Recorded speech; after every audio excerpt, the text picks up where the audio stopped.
So let's talk about the vagus nerve again, part two, again, book by Wendy Hayden. You can find more of this in the blog, but read the blog, it's got more information than what I'm going to put out. When the vagus nerve isn't working properly, communication between the gut and the brain breaks down and the gut doesn't get what it needs. Low vagal tone causes constipation, low stomach acid, leaky gut, inflammation in the gut, imbalance in gut bacteria, and a lack of digestive enzymes to break down food, which are all things that we need when it comes to digestion.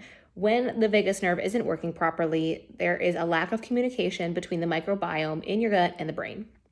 Lack of communication between the microbiome to the brain causes problems with bacteria, parasites, and yeast. So you got SIBO, you have just candida infections of the gut, lots and lots of things that can go kind of wonky. Low stomach acid can also lead to many problems. We need stomach acid to digest our food, fight off parasites, stop reflux, and fight bad gut bacteria.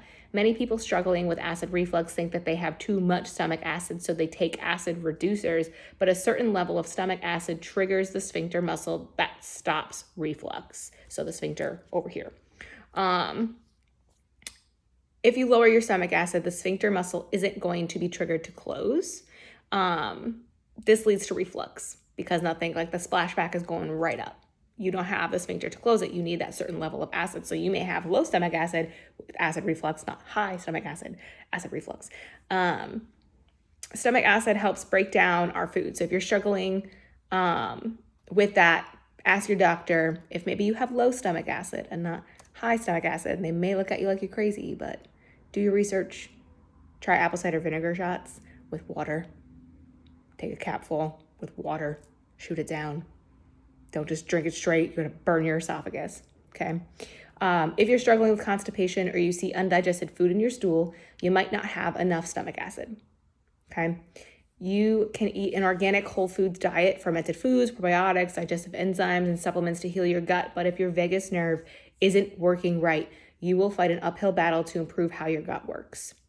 You will still have gut problems if your vagus nerve has low tone. So you do everything right, just like when it comes to diet and exercise, you do everything right and then nothing happens. It could just be that your vagus nerve being in fight or flight all the time.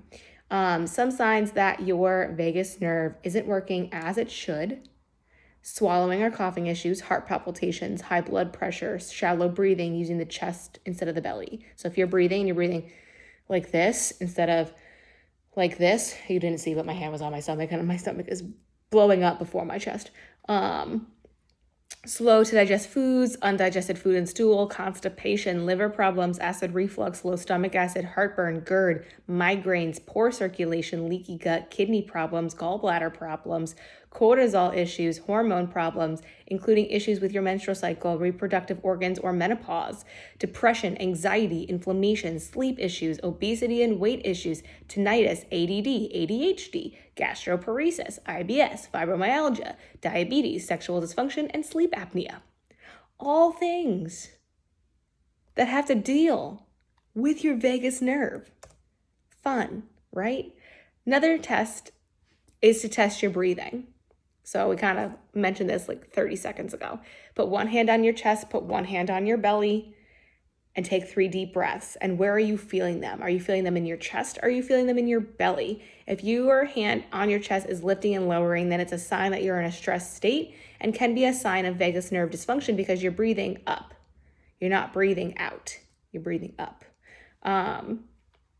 If your belly is where you feel your breath, so when you're breathing and you breathe and you feel it in your belly and your chest is the second thing to rise, not the first, then that is an excellent sign that you are in a relaxed state without really truly focusing on it. If you have any questions on part 2, read more of the blog, feel free to drop a comment below.